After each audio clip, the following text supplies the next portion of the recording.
കലുങ്ക് സൗഹാർദ്ദ സംവാദ സദസ്സിൽ കേന്ദ്രമന്ത്രി സുരേഷ് ഗോപി അപേക്ഷ നിരസിച്ച് അപമാനിച്ച തൃശൂർ പുള്ളു സ്വദേശി കൊച്ചുവേലായുധന് വീട് ഒരുങ്ങുന്നു. CPIM ചേർപ്പ് ഏരിയ കമ്മിറ്റിയുടെ നേതൃത്വത്തിൽ നിർമ്മിക്കുന്ന വീടിന് തറക്കല്ലിട്ടു. സ്വന്തമായൊരു വീട് എന്ന സ്വപ്നം യാഥാർത്ഥ്യമാകുന്നതിൽ വലിയ സന്തോഷമുണ്ട് എന്ന് കൊച്ചുവേലായുധൻ ന്യൂസ് മലയാളത്തോട് പ്രതികരിച്ചു.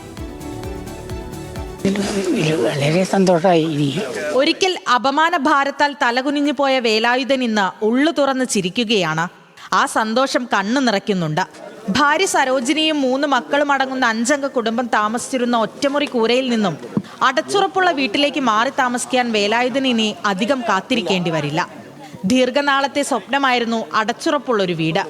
ആ സ്വപ്നത്തിനാണ് CPIMന്റെ സഹായത്തോടു കൂടി അടിത്തറ പാകിയത്.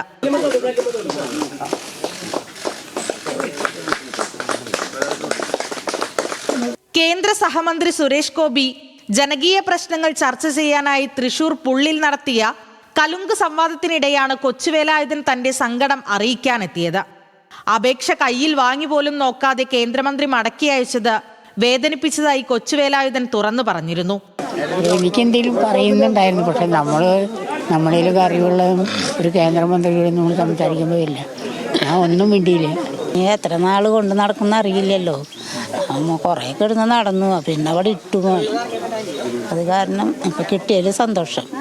തെങ്ങ് വീണു തകർന്ന വീടിന്റെ പഴയ ഭാഗങ്ങൾ പൊളിച്ചു നീക്കിയ സ്ഥലത്താണ് കൊച്ചുവേലായുധന്റെ പുതിയ വീടും പണി തീർക്കുക.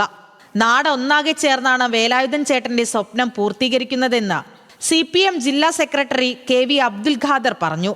അട്ടിപ്പായിക്കപ്പെട്ട വന്യവയോധികനായൊരു മനുഷ്യന് ഒരു നാട് സ്നേഹപൂർവ്വം ഒരു വീട് നിർമ്മിച്ചു നൽകുകയാണ്.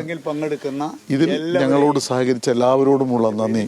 CPM ചേർപ്പ് ഏരിയ കമ്മിറ്റിയുടെ നേതൃത്വത്തിൽ 10 ലക്ഷം രൂപ ചെലവിട്ടായിരിക്കും നിർമ്മാണം. 2 കിടപ്പുമുറികളും അനുബന്ധ സൗകര്യങ്ങളുമുള്ള 600 സ്ക്വയർ ഫീറ്റ് വീടാകും നിർമ്മിക്കുക. ആലപ്പാട് സ്വദേശി കരുമാരശ്ശേരി ശശിധരനും CPIMനൊപ്പം ചേർന്ന് കൊച്ചുവേലായുധനെ ഭവന നിർമ്മാണത്തിനായി സഹായിക്കുന്നുണ്ട്. ന്യൂസ് മലയാളം, തൃശൂർ.